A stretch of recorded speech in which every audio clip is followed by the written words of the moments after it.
I'm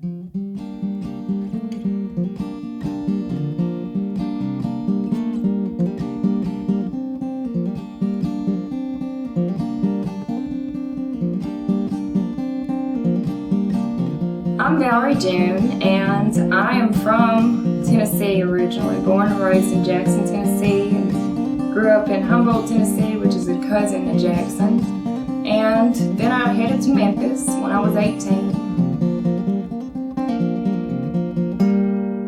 Well, I ain't fit to be no mother, and I ain't fit to be no wifey. I've been walking like a man, y'all. I've been walking all my life, yeah. All my life, y'all. All my life, yeah. In my early 20s, I started playing guitar, and I started playing the banjo a couple years after that, and then the ukulele, which I call the baby.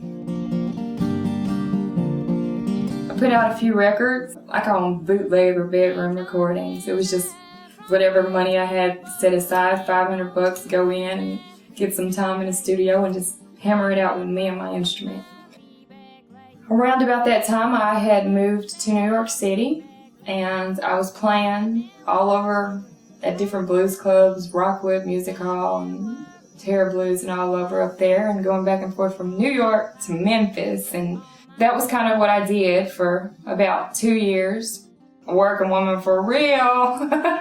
So I had that down, you know, traveling and playing, and I was selling my records out of my car and doing all of that, you know, and hustling.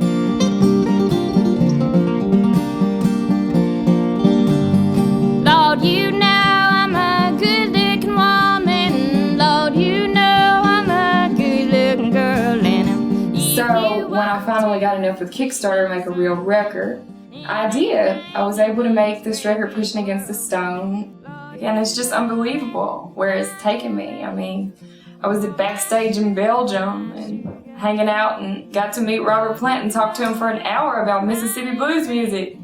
And he'd been to my town, Jackson, Tennessee, and he went to Shannon Street and he stood there and he just said, I soaked up Sonny Boy's energy, because we have a Sonny Boy from Jackson too. And last night I got to meet Taj Mahal, who he went and sat with all of my favorite musicians that I'm not able to sit with because they've passed, like Elizabeth Cotton and Etta Baker and Skip James. He sat with all of these people.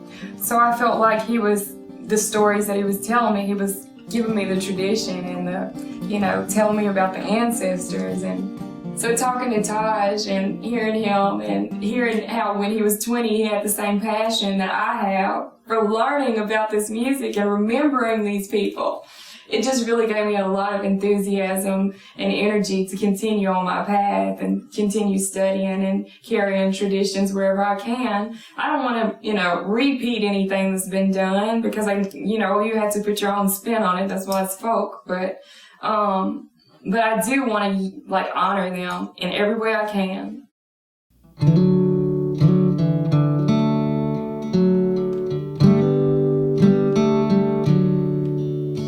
I have a lot of other creative endeavors. I love to sew, and I don't really have time for it because it's hard to bring a sewing machine on the road. I also, I paint, and usually it takes me about 3 or 4 years to finish a painting. I work large, like the size of this wall behind me. I just tack up some canvas in the house, and I just paint. Whenever I feel it, I go and paint. And it's very folk arty. It's very like Lamar Sorrento. Houston's a hard time, New York's not for mine. I'm constantly looking for clothes. Living on the road, it's really easy. If I get into a town, every day I do a walk.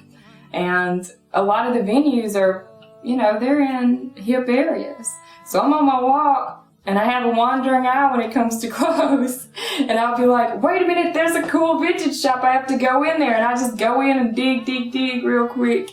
And every once in a while I'll find a jewel. And I get bored at home on the weekend and I just start pulling out a bunch of clothes. Might make a cup of tea or have a little whiskey and just put on records and get dressed in different outfits. And it's so much fun. don't tell anybody, that's what I do. And so when you're like, what's Valerie June doing this weekend? She's not playing. Well, I'm probably at home having a fashion show. Well, I thought there'd be something in those bright lights, but all I got was My songwriting process is kind of weird. I hear voices, and I think it might be because I was in the church, and you got a man's voice, you got a woman's voice, an old man, a young man, a child. You got us all, 500 people just in there singing at the top of our lungs. And so I got used to hearing a lot of voices all the time. As I'm going through my day, I will either be taking a shower, cooking, walking, just doing stuff. And I'll hear a voice singing me a song. And like one good example that I love to share is the one when "Wanna Be on Your Mind" was coming to me. I was cooking, I was in my kitchen, have a cast iron skillet out, put the oil in there, chopped up some garlic, put that in there, smelled really good, and I had onions, I had carrots, and I had to chop the onion necks. And as I was going down with the knife, I heard the voice and it said, "Wanna be on your mind." And I was chop, chop. And then it said, "Stay there all the time." Chop, chop. But you can't call my name. Da da da da da da. Throw it in the pan. And I was like, singing that again and again. You chop the carrots, throw that in the pan. I was like, this is a song. I need to get some paper and write this down. So that's kind of how it comes. And sometimes I get a whole song, sometimes I get a piece of a song.